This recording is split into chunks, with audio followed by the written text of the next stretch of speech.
போக முடியல. ஐயோ, இங்க வந்து அடிச்சிட முடியும்.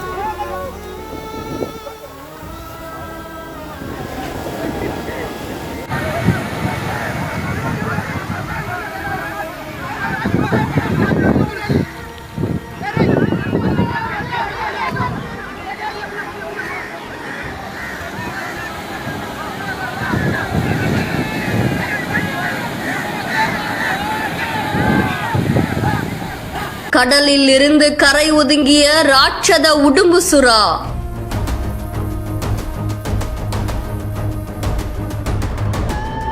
தீயணைப்பு துறையினரின் பல மணி நேர போராட்டம்.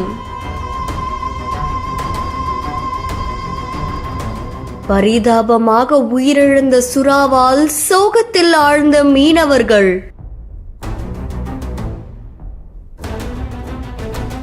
குமரி மாவட்டம் கொல்லங்கோடு கடற்கரை பகுதியில காலையில ராட்சத உடும்பு சுறா மீன் ஒண்ணு கரை ஒதுங்கி இருக்கு. இத பார்த்த மீனவர்கள் ரொம்பவே அதிர்ச்சி அடைஞ்சிருக்காங்க. உடனே தீயணைப்பு துறையினருக்கும் தகவல் கொடுத்திருக்காங்க. தகவலின் பேர்ல விரைஞ்சு வந்த தீயணைப்பு வீரர்கள் உயிருக்கு போராடினபடி இருந்த அந்த சுறா மீனை மீனவர்கள் உதவியோட கயிறு கட்டி இழுத்து பல மணி நேரம் போராடி விடா முயற்சியோட அந்த மீனை எப்படியோ கடலுக்குள்ள அனுப்பியிருக்காங்க. ஆனா மீன் மறுபடியும் கரை ஒதுங்கி இருக்கு. இதை தொடர்ந்து அந்த மீனை பரிசோதித்து பார்க்கும் போது அந்த அரிய வகை உடும்பு சுறா மீன் இறந்திருந்ததா தெரிய வந்திருக்கு. இந்த சம்பவம் அங்க இருக்கிற மீனவர்களை ரொம்பவே சோகத்துல ஆழ்த்திருக்கு. இந்த நிலையில தீயணைப்பு துறையினர் அந்த சுறா மீனை அதே பகுதியில ஒரு பெரிய குழி தோண்டி புதைக்க முயற்சி செஞ்சதாகவும் சொல்லப்படுது. இந்த சம்பவம் அந்த பகுதியில பெரும் பரபரப்பையும் அதிர்ச்சியையும் ஏற்படுத்தியிருக்கு.